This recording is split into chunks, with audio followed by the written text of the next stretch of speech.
Hello, good morning, children. Welcome to 7th Standard Science class, Biology, Chapter 2, Nutrition in Living Organisms, Animals and Man, Part 4. Till now, we learned modes of intake of food, food habits of animals, modes of nutrition, nutrition in humans, steps involved in digestion, and we see the specific functions of the different parts of the digestive system. Right? Then, what are important parts of the digestive system?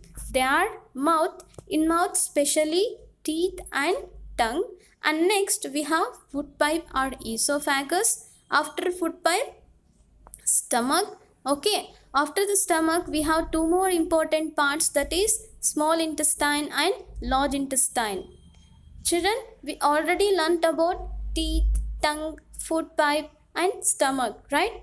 In today's session, we will see the remaining parts of the digestive system, that is small intestine and large intestine. First, we will learn about small intestine. Here, in previous class, we learnt journey of food inside our body, right? That is, food enters first in mouth and it travels through the esophagus and enters into the stomach where most of the digestion of the food takes place. Do you think digestion process is completed here?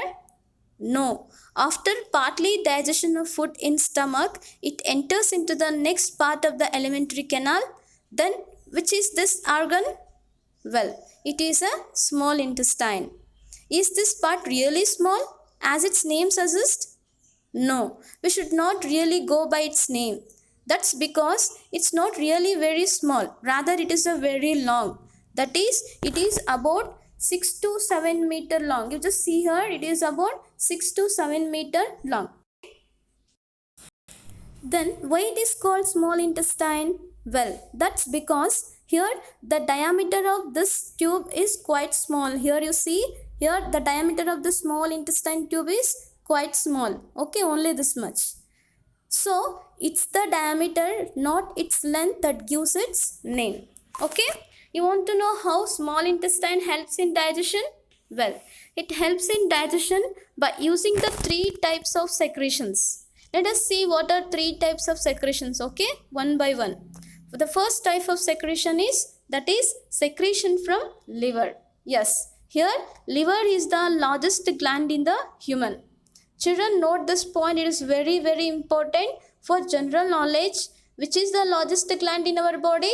It is liver. This liver releases or secretes some type of juice.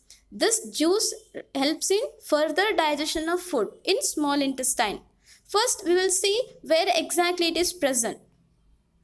This liver is present just below or slightly below the stomach. Understood? It locates where it present just below the stomach. Understood? On the right hand side. I already told you liver secretes juice. And you know this juice is called bile juice. What is the name of juice secreted by liver? It is bile juice. That is stored in a bag-like structure called gallbladder. Here you see it is stored in where? A bag-like structure called, this is what we call, green color is there na? It is what we call gallbladder. Then what is the function of bile juice here? This bile juice play important role in digestion of fats. Understood? What is the function of bile juice? It is very important role to play in digestion of fat. Understood? And the next type of secretion is pancreas. Here you see the leaf shaped yellow gland located just below the stomach. Understood? Where exactly it present?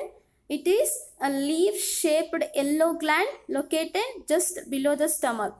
It secretes a juice called pancreatic juice.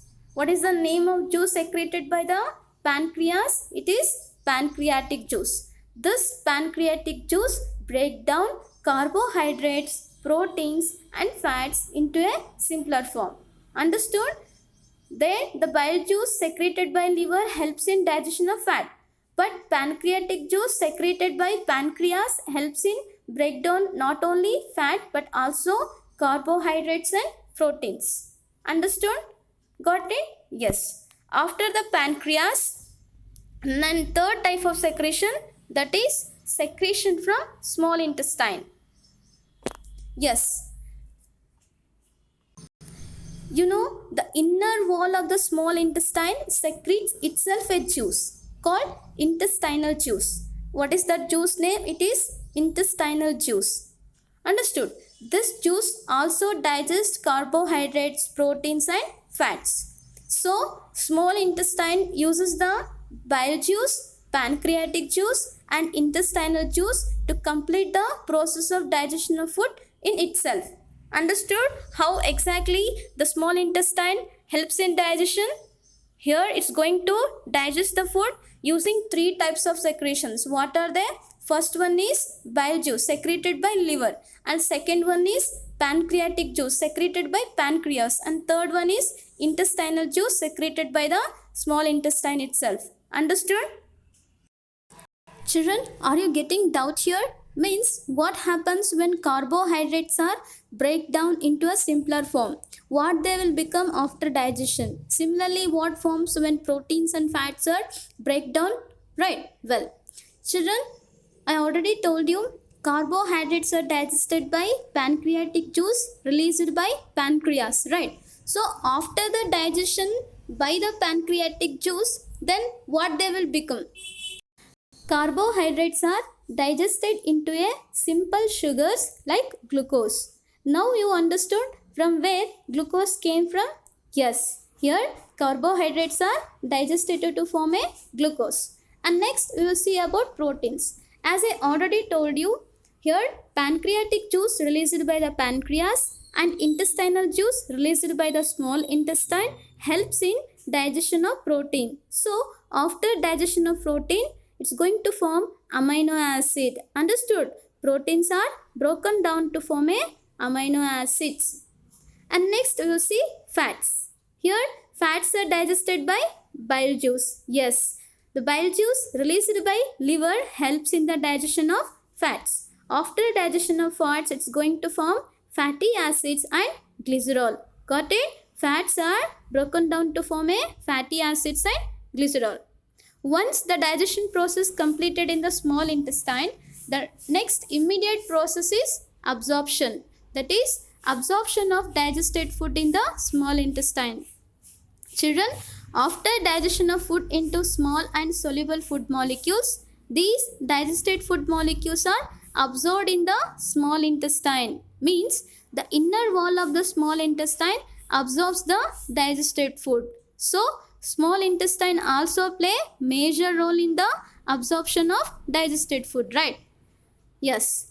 If we zoom into the structure of the small intestine, we find that this pipe of the small intestine consists of cells having a finger-like projection. Here you see, when you zoom into the structure of the small intestine, this pipe of this small intestine consists of cells and having a finger-like projections called villi. Here the main purpose of these villi is that the villi increase in the effect of surface area. And what does that help in? An increase in surface area helps in better and greater absorption of digested food. Understood? Got it?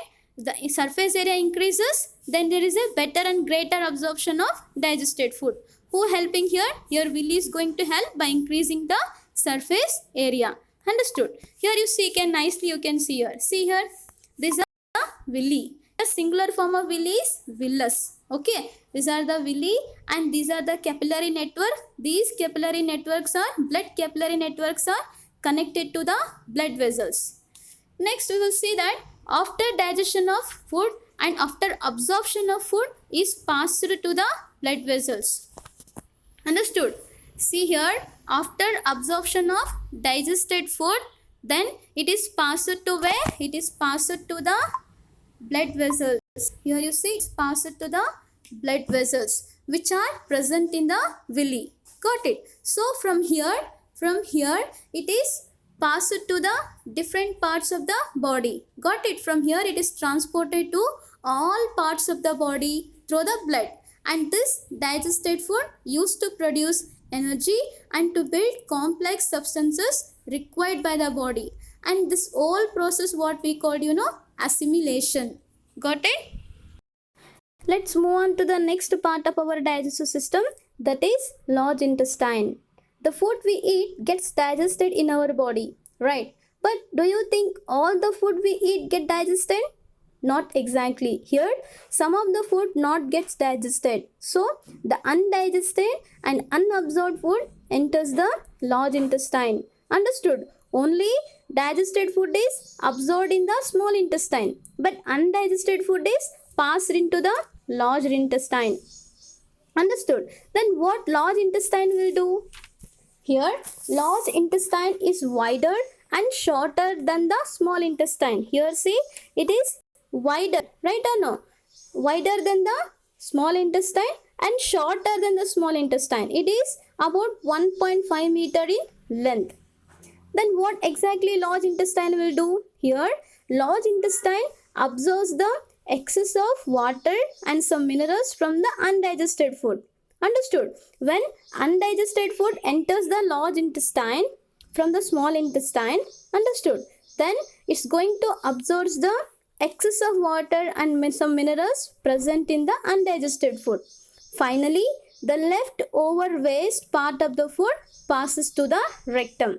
After absorbing the excess of water and minerals from the food, then it is a waste. Nothing is present, right or no? Important things are not present in the food. All water and minerals are absorbed by the large intestine. Then this leftover waste part of food passes to the rectum. Here you see, here is the rectum. Understood? This waste part of the food stored as a fecal matter. Understood? Then how this fecal matter eliminated? Well, this fecal matter eliminated through the anus, and this process what we call egestion. Got it? Understood? The elimination of fecal matter through the anus, what we call it is a egestion process.